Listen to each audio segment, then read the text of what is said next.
জানো বিয়ার আগে না খুব ভয়ানক স্বপ্ন দেখতাম। তাই নাকি?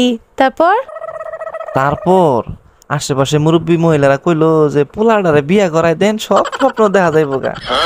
তো ভালোই তো কইছে, জান কি ভয়ানক স্বপ্ন দেখ। তোমার যন্ত্রণা একদিন আমি বিষ খেয়ে মরবো, মনে রেখো। শোনো, তুমি অন্য কিছু ট্রাই করো, কারণ তোমার এই বিষে ধরবে না। এই তুমি কি করে বুঝলা বিষে ধরবে না? কাউরে বিষাক্ত সাপে কামড়াইলে তারে বিষ দিয়েই ঠিক করে। এই কি বললা? আমি বিষাক্ত সাপ? Bye bye. কি রে, কি হয়েছে তোর? শরীর খারাপ? আর বলিস না, মাথার থেকে পাও পর্যন্ত সব জায়গা ফুলে ফুলে উঠছে। ডাক্তার দেখায়া টেস্ট কর।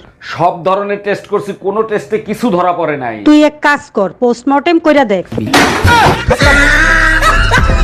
কেউ প্রপোজ করলে করতে পারেন, যে হারে গরম বাড়ছে হয়তো মন গলেও যেতে পারে। সোনা কি হয়েছে তোমার? কোথায়? দেখি দেখি দেখি। এ বাবা, এটা তো আলতা। এটা তো আলতা। এ কিসের পুরা গন্ধ বেরোচ্ছে, রান্না করে মানে কি পুড়ছে, তাড়াতাড়ি যাই দেখো। হায় ভগবান, হায় রে, সব পুড়ে গেল। কি পুড়ছে, তাড়াতাড়ি নিয়ে আসো নিয়ে আসো নিয়ে আসো। এ বাবা, ভাত তো সব পুড়িয়ে গেছে। আগে না, এটা নতুন রেসিপি, বানরাই।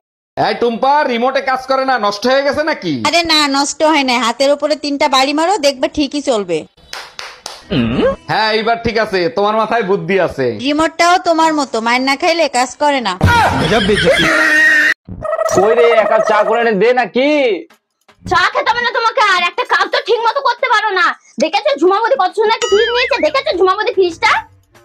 হ্যাঁ দেখেছি তো, কি অসাধারণ ফ্রিজ। পাপা পাপা 5 টাকা দাও না, ললিপপ খাবো। তোর হাতে টাকা দেবো না, তুই আমার সাথে চ, আমি তোকে ললিপপ কিনে দিচ্ছি। পাই না একটা ললিপপ দে তো। মা তোকে বাড়ি ছেড়ে দিয়ে আমি দোকানে চলে যাবো। হ্যাঁ ঠিক আছে। দাদু এটা খুলে দেবে? দিদি ভাই, মায়ের বাবু বাবু, তোমার বান্ধবীরা আসতেছে।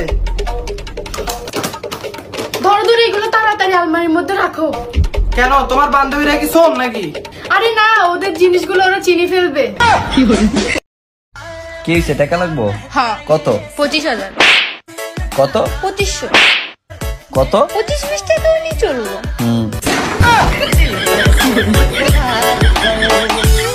চাকরি পেয়েছেন? হ ভাবি। তো সুযোগ সুবিধা কেমন? আর বললেন না, সুযোগ সুবিধার অভাব নাই। আমার কথায় সবাই উঠে আর বসে, খালি আমি একজনের কথায় উঠি আর বসি। কার কথায়? আপনার ভাবি বাড়ির সব কাজ করায় আমার দিয়া। আমি মরে গেলে আমার কবর শুকানোর আগ পর্যন্ত তুমি বিয়ে করবে না। তুমি একদম টেনশন করো না, তুমি মারা গেলে তার পরের দিনই আমি তোমার কবর পাকা করে বান্ধাই দেবো। এখন আমি মরেও শান্তি পাবো, তুমি আমাকে এত ভালোবাসো। আরে না, কবর শুকানো পর্যন্ত অপেক্ষা করবে কিডা? হাট্টিমা টিম টিম, লিচু গাছে ডিম, তাদের খাড়া দুটো শিং, তারা হাট্টিমা টিম টিম।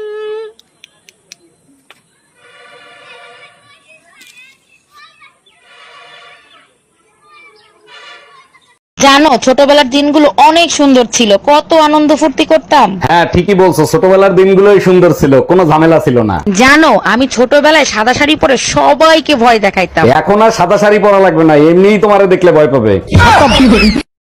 আমার জীবনের সাথে খেলিস না, আমার এইটুকু মন যদি ভেঙে যায় তাহলে কে দায় দেবে? তোর বাবা। আগে কে এক, গায়ে হাতটা দিয়ে দেখ। 2 একে 2, মুখে ঝাঁটা মারবো মুই। 3 একে 3, তোকে কেলাবো সারাদিন। 4 একে 4। তুমি গাঁজা খাও কেন? ব্রেকআপ হয়ে গেছে তাই। ব্রেকআপ কেন হয়েছে?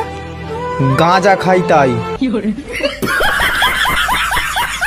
এই শোনো, আমি সিদ্ধান্ত নিয়েছি 1 সপ্তাহের জন্য বাপের বাড়ি যাব। 1 সপ্তাহ কেন, 1 মাস থেকে আসো, কোনো সমস্যা নাই। তুমি তো এটাই চাও আমি বাপের বাড়ি যাই, আর তুমি পাশের বাড়ি টুম্পা বাবুর সাথে ফষ্টি নষ্টি করো। আচ্ছা ঠিক আছে, তাইলে যাইতে হবে না, এখানেই থাকো। তুমি তো এটাই চাও আমি বাপ মায়ের সাথে দেখা না করি, ভাই বোনের সাথে সম্পর্ক নষ্ট করি।